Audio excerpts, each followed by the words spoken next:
Sa likod ng bawat matagumpay na negosyo, may kwento ng pagsusumikap at sakripisyo.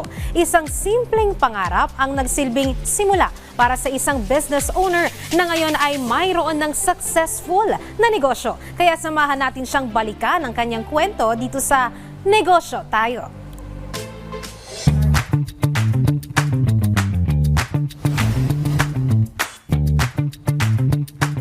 Simulan natin, no? Paano ba nagsimula itong Flantitas Leche Flan? Nagsimula po siya during pandemic. Bali, nag-start siya sa a pet project between former classmates and friends. Nag-alok kami ng eggs sa mga nagle-leche flan.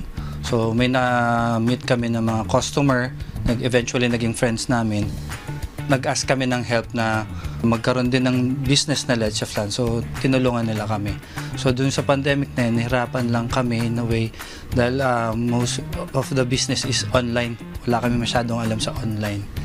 So sabi nga nila, when doing a business, it's all about taking risks. Kasi hindi mo pa talaga alam if it will succeed or not. Pero sa dami na kasi nagle-leche flan out there in the market, wala bang hesitations? Actually, it's the other way around. Kaya kami naging interested na pumasok is because nakita namin yung demand pero konti yung mga nagle-leche plan na gano'n. Kasi hindi siya madali na, na negosyo.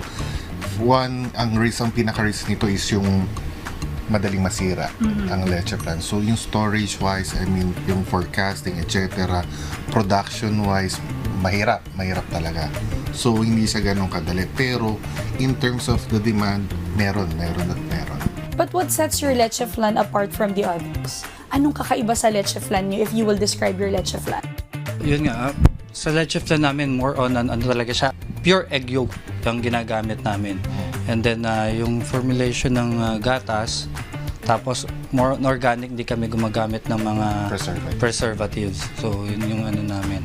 Kaya mas creamy siya, tsaka smooth yung pagkakagawa ng leche flan. And of course, you also offer mga leche flan food cart. So kapag may mga events, may mga birthdays or weddings, they can actually get or rent your whole cart with leche flan. Tsaka yung sizes ng size. May in-offer kami a certain size of leche flan for for the booth lang. May mga kumukuha sa amin reseller So, kung sa price-wise, it's very competitive.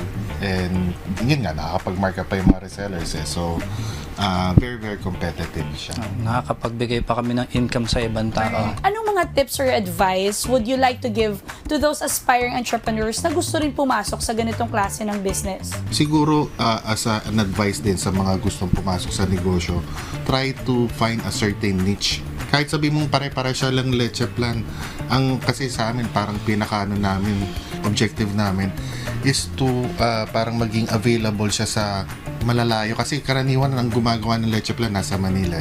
So usually ang tindahan namin nasa labas ng Manila. Every great business started with a simple idea and the courage to take the first step. Yan po ang pinakita sa atin ng business owners na sina James Flores at Eman Medina. Tuloy-tuloy lamang po ang pagbabahagi namin sa inyo ng nakaka-inspire na kwento ng pagnenegosyo. Kaya naman tara, negosyo tayo!